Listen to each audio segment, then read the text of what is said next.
Hi everyone, this is not going to be a knife review video, but rather I'm using this video to explain some of the stuff I said in my Spyderco Yujimbo 2 knife. In the review, if you haven't seen that, maybe you want to see that first. I mentioned two things about the Warren-Cliff blade. Now if you look at the Yujimbo knife, and this is Warren-Cliff blade, and I mentioned one, it's going to be pretty tough to sharpen this knife on the bench stone, like a flat bench stone. At the time I did the review, I didn't find this picture, but as you can see, a demonstration here I made demonstrate. Say if the flat bench stone is perfectly flat and your knife's edge is perfectly flat, then you will sharpen it like a charm. There would be no problem. However, we don't actually live in a world where things are perfect.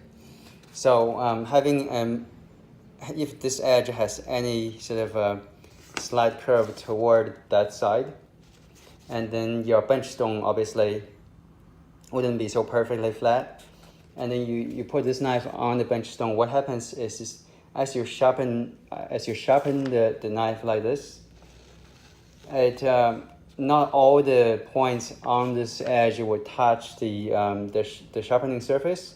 So what you will end up having is the knife is some places sharp, some places not sharp. And so that's my explanation on why maybe this knife is not perfect to sharpen on a flat bench stone. You can certainly sharpen this knife with a sharpening rod or like a sort of like a rod-shaped sharpener. In contrary, this Spyderco Persian tool knife has a very huge belly. What happens then is like when you sharpen this knife on a flat bench stone, you can just sharpen the knife as you can move the knife in this manner as you sharpen the knife. In this way, because such a curve in here, it's very easy for any portion of this edge to touch the flat bench stone.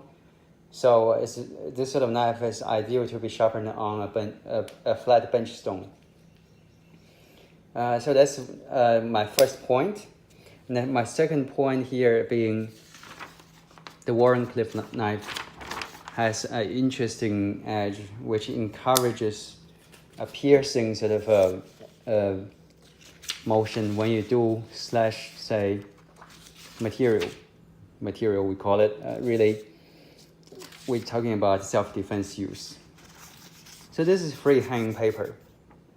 And what happens is you say if this is the target, the bad guy, and you slash into it, use the tip. Like the tip here, because it's so thin and sort of it's focused on a forward sort of piercing point instead of let's say more general used piercing point. You see what happens is the material tends to be pushed away as you cut through it. Both knives have a very fine tip, so I'm not really trying to bias this test. Of course, the Yujimbo here has probably slightly more aggressive tip. But we do another demonstration. So as we go with this free hanging paper, this knife bites into material like it wants to cut something. Whereas this thing, there's just not quite enough pressure built up toward the tip to actually grab onto the thing, because it tries to push things away ever so slightly.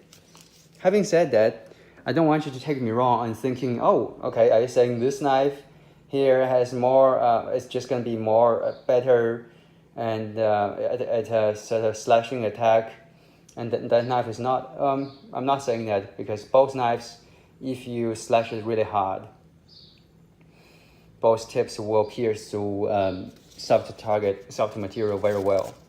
But this demonstration just tells you why some blade shapes are just better at, say, self-defense use. For example, this one, it just simply kind of introduces a sort of a slashing or a stabbing factor as you go through the material. Whereas this one, if you want to actually achieve the same sort of feature, you have to sort of do this. You have to try to sort of stab slightly as you slash. Once again, that's just a small difference between the two knives in terms of which one is better at piercing as you slash into objects. This is George, and I hope you enjoyed this video. And be sure to check out my other video reviews